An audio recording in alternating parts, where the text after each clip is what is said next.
பெண் சிங்கத்தின் கிரீடம். நான் இந்த பூச்சியை கொன்னுட்டேன். அப்படி பெண் சிங்கம் கையை தட்டிக்கிட்டு சத்தமா சிரிச்சுக்கிட்டு இருந்துச்சு. உண்மையை சொல்லணும்னா அந்த பெண் சிங்கத்துக்கு கொஞ்சம் மனநல பாதிக்கப்பட்டிருந்துச்சு. அதாவது அந்த பெண் சிங்கம் கொஞ்சம் பைத்தியம். அப்பதான் மரத்துல இருந்து மாங்காய் வந்து கீழே விழுந்துச்சு. ஐ, எப்படி வந்துச்சு எப்படி வந்துச்சு எப்படி வந்துச்சு? பெண் சிங்கம் அந்த மாம்பழத்தை எடுத்து சாப்பிட ஆரம்பிச்சுது.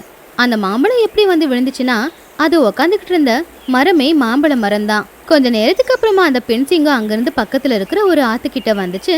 அந்த ஆத்துல தண்ணியை குடிச்சிட்டு மறுபடியும் அந்த மரத்துக்கிட்டே போயிடுச்சு. என் புள்ள எங்க போயிட்டான்? என் புள்ள செல்லம், தங்க புள்ள எங்கடி போயிட்டா? வாங்கம்மா அப்படி சொல்லி பெண் சிங்கம் அங்க இங்கன்னு பார்த்துச்சு. அப்ப அந்த மரத்துக்கு கீழே சின்னதா இருக்கிற ஒரு குச்சி இருந்துச்சு. தொங்க புள்ள, என் புள்ள, என் புள்ள அப்படி சொல்லி அந்த பெண் சிங்கம் அந்த குச்சியை எடுத்துக்கிட்டு குழந்தை மாதிரி அதோட மடியில வச்சுக்கிச்சு. இந்த பைத்தியக்கார பெண் சிங்கம் பல வருஷமா இப்படிதான் அந்த மரத்துக்கு கீழே தனியா வாழ்ந்துகிட்டு இருந்துச்சு. தினமும் அந்த மரத்துல இருக்கிற மாம்பழத்தை சாப்பிட்டு ஆத்துல இருக்கிற தண்ணியை குடிச்சுக்கிட்டு அந்த மரத்துக்கு கீழே படுத்து தூங்கிடும். அடுத்த நாள் அந்த பெண் சிங்கத்தை பாக்குறதுக்காக அந்த காட்டை சேர்ந்த விலங்குங்க வந்துச்சு. எல்லாரும் அந்த பெண் சிங்கத்தை பார்த்தாங்க. அந்த பெண் சிங்கம் அந்த குச்சி கூட விளையாடிக்கிட்டு இருந்துச்சு. அப்புறம் ரொம்ப சத்தமா சிரிக்கவும் செஞ்சுது. இது சிங்கம் தானே, இந்த பெண் சிங்கம் ஏன் இப்படி எல்லாம் பண்ணுது? எல்லாரும் அந்த பெண் சிங்கம் நடந்துக்கிறத பார்த்து ரொம்பவுமே ஆச்சரியப்பட்டாங்க. இந்த பெண் சிங்கம் பைத்தியம் போல. நல்லதா போச்சு, இது பைத்தியம். ஒருவேளை நல்லா இருந்ததுன்னா இந்நேரத்துக்கு நாம சொர்க்கத்துக்கு தான் போயிருக்கணும். நாம முதல்ல இங்கிருந்து போயாகணும். இல்லைன்னா இந்த பெண் சிங்கம் நம்ம எல்லாரையுமே கொண்டு தின்னுடும். இருங்க நண்பர்களே, என்னாச்சு முயல? நாம் என்ன பண்ணலாம்? இந்த பெண் சிங்கத்தை நம்ம காட்டுக்கு கூட்டிட்டு போயிடலாம். உனக்கு என்ன அறிவுகிறிவு கெட்டு போச்சா? மரணத்தை நம்ம காட்டுக்கு நாமளே எப்படி கூட்டிக்கிட்டு போறது? இந்த சிங்கம் மட்டும் சரியாயிடுச்சுன்னா நம்ம எல்லாரையுமே கொண்டு தின்னுடும். இது என்ன நம்ம மகாராஜா சிங்கம் மாதிரி நினச்சிக்கிட்டியா? அப்படி இல்லை. அடே, நீங்கள் பார்க்குறீங்க தானே, இந்த பெண் சிங்கம் பைத்தியம். இதுக்கு அதை பற்றியே நினைவில்லை. இது நம்ம காட்டுக்கு வந்துச்சுன்னா அந்த ஆபத்தான ஓனாயி நம்ம காட்டுக்கு வரவே வராதே. முயல் சொல்றதும் சரிதான். இந்த பெண் சிங்கம் நம்ம காட்டுக்கு வந்துச்சுன்னா இதை பார்த்து பயத்துல ஓனாய் கூட்டம் எப்பவுமே நம்ம கிட்ட வராது. நீங்க சொல்றது உண்மைதான். இந்த சிங்கம் அங்க வந்துச்சுன்னா ஓனாய்ங்க வரவே வராது. இல்லைன்னா தினமும் அவங்க நம்ம காட்டுக்கு வந்து அவங்களுக்கு பிடிச்ச விலங்கு கொண்டு எடுத்துக்கிட்டு போயிடுறாங்க. அப்படி எல்லாருமே பேசிக்கிட்டு இருந்தாங்க. ஆமாம், கண்டிப்பாக இந்த பெண் சிங்கத்தை நம்ம காட்டுக்கு கூட்டிட்டு போகணும். அப்படி சொல்லி அவங்க எல்லாரும் சேர்ந்து அந்த பெண் சிங்கத்தை ரொம்ப தூரத்துல இருக்கிற அவங்க காட்டுக்கு கூட்டிக்கிட்டு வந்தாங்க. அங்க நிறைய அப்பாவி விலங்குங்க இருந்துச்சு. அவங்க பெண் சிங்கத்தை பார்த்து ரொம்பவும் ஆச்சரியப்பட்டாங்க. இந்த பெண் சிங்கத்தை பார்க்கும்போது நம்மளோட ராஜா ஞாபகத்துக்கு வந்தாரு.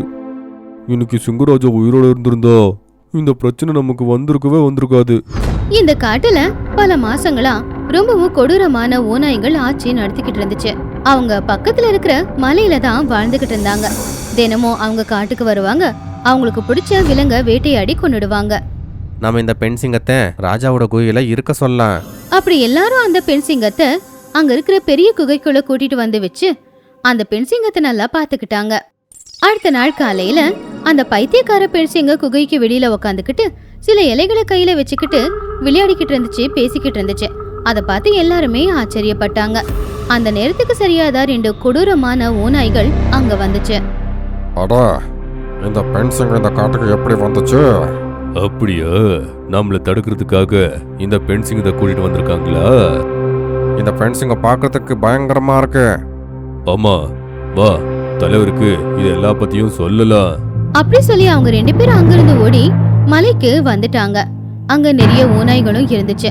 அந்த ஓநாய் கூட்டத்துக்கு தலைவனான கருப்பு ஓநாயும் அங்க உக்காந்துக்கிட்டு இருந்துச்சு. என்ன ஆச்சு? பெரியவங்கள வந்திருக்கீங்க? இலையெல்லாம் எங்க போச்சு? தலைவரே, ஒரு ஆபத்து. என்ன ஆச்சு? அந்த காட்டுல ஒரு பெண் சிங்கம் வந்திருக்கு. அதை கேட்டு அந்த கருப்பு ஓநாய் பயந்தே போச்சு. என்ன, பெண் சிங்கமா? ஆமா, அந்த காட்டுவாசிங்க நம்ம கிட்ட இருந்து தப்பிக்க ஒரு பெண் சிங்கத்தை கூட்டிட்டு வந்திருக்காங்க. அது எப்படி சாத்தியம்? நாம கஷ்டப்பட்டு அந்த காட்டு சிங்கராஜாவை நம்ம கொன்னு போட்டோம். இப்ப இந்த பெண் சிங்கம் அங்க எப்படி வந்துச்சு? கருப்பு ஓநாய் அதோட கூட்டத்தோட சேர்ந்து காட்டுல இருக்கிற நிறைய விலங்குகளை கொண்டு அவங்களுக்கு உணவாக்கிக்கிட்டு இருந்தாங்க. ஒரு நாள் சாயந்தர நேரம் அந்த பைத்தியக்கார சிங்கம் குகைக்கு வெளியில உட்காந்துக்கிட்டு பூச்சிங்களோட விளையாடிக்கிட்டு இருந்துச்சு. காட்டுல இருக்கிற எல்லா விலங்குகளும் உட்காந்து அத வேடிக்கை பார்த்துக்கிட்டு இருந்தாங்க. இந்த சிங்கம் பிறக்கும் போதே பைத்தியம் போல. நல்லது தானே, இப்ப இந்த சிங்கத்தினாலதான் நாம பாதுகாப்பா இருக்கோம். இத பார்த்து ஓநாய் கூட்டம் நம்மள சாப்பிடுறதுக்கு வரவே இல்ல பாரு. இல்லைன்னா அந்த ஓனாய்ங்க இங்க வந்து எல்லாரையும் கொன்னு போட்டுருவாங்க. அப்படி எல்லாரும் பேசிக்கிட்டு இருந்தாங்க. ஆனா அந்த பைத்தியக்கார பெண் சிங்கம் மட்டும் பைத்தியக்காரத்தனம் தான் பண்ணிக்கிட்டு இருந்துச்சு. இந்த பக்கம் அந்த ஓநாய் கூட்டம் எல்லாரும் ஒன்னா சேர்ந்து அந்த இடத்துக்கு வந்தாங்க. பயங்கரமான ஓநாய் கூட்டம் அங்க இருக்கிற எல்லா விலங்குகளையும் சுத்தி நின்னாங்க. ஐயோ கடவுளே, எவ்வளவு ஓனாய்ங்களா! ஐயோ கடவுளே, யாராச்சும் அசைஞ்சீங்க அவங்கள நாங்க கொடூரமா கொல்லுவோம். அப்படி சொன்னதுனால யாருமே அங்கிருந்து அசைய கூட இல்ல. அப்ப அந்த கருப்பு ஓநாய் பெண் சிங்கத்தை பார்த்துச்சு. அது அங்க விளையாடிக்கிட்டு இருந்துச்சு. ஓஹோ, இதுதான் இந்த பெண் சிங்கமா? நண்பர்களே, இவங்க எல்லாரையும் கொண்டு போடுங்க. இந்த பெண் சிங்கம் எப்படி தடுக்குதுன்னு நான் பார்த்துடுறேன். அப்போ 2 ஓநாய்ங்க அங்க இருக்க ஒரு எருமையையும் ஒரு மானையும் கொன்னு அத சந்தோஷமா சாப்பிட்டுக்கிட்டு இருந்துச்சுங்க. அத பார்த்து மத்த விலங்குங்க எல்லாருமே பயந்து போய் கத்த ஆரம்பிச்சிட்டாங்க. ஐயோ கடவுளே, சிங்கம் எங்களை காப்பாத்து. சிங்கராணி, எங்க எல்லாரையும் காப்பாத்துங்க. அப்படி எல்லாருமே அந்த சிங்கத்தை சத்தமா கூப்பிட்டுக்கிட்டு இருந்தாங்க. ஆனா சிங்கம் மட்டும் பூச்சிங்களோட விளையாடிக்கிட்டு இருந்துச்சு. அப்போ காலோ ஓநாய் அந்த சிங்கத்துக்கு பக்கத்துல வந்து பெண் சிங்கத்தோட சண்டையிட்டு அதை பயங்கரமா காயப்படுத்துச்சு. ஏய், அவங்கள ஒண்ணுமே பண்ணாத. எங்களை தடுக்க இந்த சிங்கத்தை கூட்டிட்டு வந்திருக்கீங்களா? அப்படி சொல்லி அந்த கருப்பு ஓநாய் இன்னும் பெண் சிங்கத்தை அடிக்க ஆரம்பிச்சுது. பாவம் வலி தாங்க முடியாம அந்த பெண் சிங்கம் கத்த ஆரம்பிச்சுது. அத பார்த்து எல்லா விலங்குகளும் அழுதுகிட்டு இருந்துச்சுங்க. எப்படி இந்த காட்டு சிங்கராஜாவை அந்த யமன் கிட்ட அமுச்சு வச்சேன் இல்ல, அதே மாதிரி இந்த சிங்கத்தையும் நான் கொல்ல போறேன். சிங்கராஜா, என்னோட செல்ல எங்க இருக்கு? என்னோட செல்ல குட்டி, என்னோட சாமி. சிங்கராணி சிங்கராஜாவை பார்த்து முகத்தை திருப்பிக்கிச்சு. ஐயோ கடவுளே, இன்னைக்கு ரொம்ப கோவத்துல இருக்காங்க போல. சிங்கராஜா சிங்கராணி பக்கத்துல வந்தாரு. செல்லம், பாரு உனக்காக என்ன எடுத்துட்டு வந்திருக்கேன்னு. அழகான ரோசா.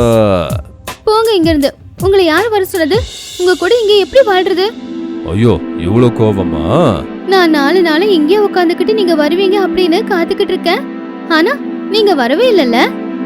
ஜானு, உனக்கு தெரியும் இல்ல, எப்ப இந்த காட்டுவாசிங்க என்ன ராஜாவா ஏத்துக்கிட்டாங்களோ அப்பல இருந்து எனக்கு கடமை அதிகமாயிருச்சுமா.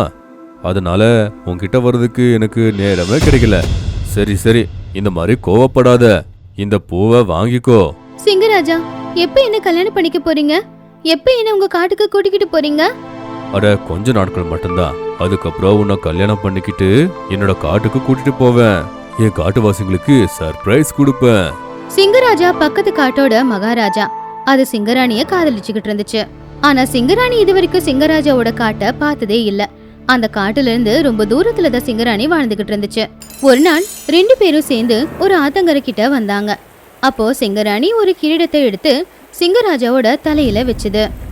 வாவ், எவ்வளவு அழகா இருக்கு இது. இது நம்மளுடைய அன்புக்கான அடையாள சிங்கம். அப்படி 2 பேரும் அங்க பேசிக்கிட்டு இருந்தாங்க. சிங்கராஜா. அப்போ கருப்பு ஓநாய் சிங்கராணியை தூக்கி குகைக்குள்ள தூக்கி போட்டுருச்சு. அப்போ சிங்கராணி அங்க இருக்கிற பாறையில மோதி கீழே விழுந்துட்டாங்க. அப்படி தலையில அடிபட்டதுனால அவங்களுக்கு பழசெல்லாம் ஞாபகத்துக்கு வந்துச்சு. அப்பதான் அந்த குகையில் இருக்கிற கிரீடத்தை பார்த்துச்சு. ஏன் சிங்கத்தை கொன்ன ஓநாய்களை இவங்கெல்லாம்? அப்ப பெண் சிங்கம் அந்த கிரீடத்தை தலையில வச்சுக்கிட்டு குகையை விட்டு வெளியில வந்துச்சு. வெளியில நின்னுக்கிட்டு இருந்த அந்த ஓநாய் கூட்டம் அப்புறம் மத்த விலங்குகள் எல்லாருமே ராஜாவோட கிரீடத்தை பார்த்து ஆச்சரியப்பட்டாங்க. இது சிங்கராஜத்தோட கிரீடம். சிங்கராஜாவோட கிரீடம். என்னோட புருஷனை நீங்க எல்லாரும் சேர்ந்து கொடூரமா கொண்டிருக்கீங்கல்ல. உங்க யாரையுமே நான் இன்னைக்கு உயிரோட விட போறதே இல்ல அப்படின்னு சொல்லி சிங்கராணி ரொம்ப கோவத்தோட அந்த ஓநாய் கூட்டத்தோட மோதி எல்லா ஓநாய்களையுமே கொண்டு போட்டுருச்சு. பைத்தியக்கார பெண் சிங்கத்தோட இந்த பயங்கரமான உருவத்தை பார்த்து காட்டோட விலங்குகள் எல்லாருமே ரொம்பவும் பயந்துட்டாங்க. அட, பைத்தியம் பிடிச்ச இந்த சிங்கத்துக்கு எப்படி இவ்வளவு பயங்கரமா ஆச்சு? அப்ப சிங்கராணி எல்லா ஓநாய்களையும் கொண்டு போட்டுருச்சு. கருப்பு ஓநாய ரொம்பவுமே அது காயப்படுத்துச்சு. யாரு நீ? நான் இந்த காட்டோட ராஜா சிங்கராஜாவோட பொண்டாட்டி. அத கேட்டு அந்த கருப்பு ஓநாய் ஷாக்லயே செத்து போச்சு. அப்ப காட்டோட விலங்குகள் எல்லாருமே அந்த பெண் சிங்கத்துக்கிட்ட வந்தாங்க. சிங்கராஜத்தோட பொண்டாட்டியா? ஆனா சிங்கராஜா இத பத்தி எல்லாம் எங்ககிட்ட சொல்லவே இல்லையே. நான் பக்கத்து காட்டுல வாழ்ந்துகிட்டு இருந்தேன். நானும் சிங்கமும் மனசார காதலிச்சுக்கிட்டு இருந்தோம். அவரு தினமும் என்ன பார்க்க வந்துகிட்டு இருந்தாரு. இந்த கிரீடம் எங்களுடைய அன்புக்கான அடையாளம் தான்.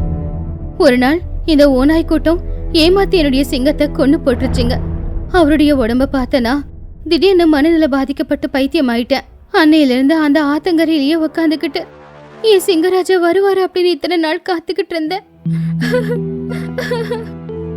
அப்படி சிங்கராணியோட கண்ணுல இருந்து கண்ணீர் கொட்ட ஆரம்பிச்சது. அத பார்த்து காட்டு விலங்குகள் எல்லாருமே ரொம்பவும் வருத்தப்பட்டாங்க. எங்களுக்கும் எவ்வளோ வருத்தமா இருக்கு தெரியுமா? ராணி சிங்கமே, இனிமே நீங்க தான் எங்களோட ராணி. அப்படி அன்னையில இருந்து சிங்கராணி அந்த காட்டுக்கே மகாராணியாச்சு. மகாராணியா ஆனதுல இருந்து அந்த காட்டுல இருக்கிற விலங்குகளை ரொம்ப நல்லபடியாவே சிங்கராணி பாத்துக்கிட்டு இருந்துச்சு. அது தன்னுடைய புருஷன் சிங்கத்தோட ஞாபகார்த்தமா அதோட காட்டுலயே வாழவும் முடிவெடுத்துச்சு.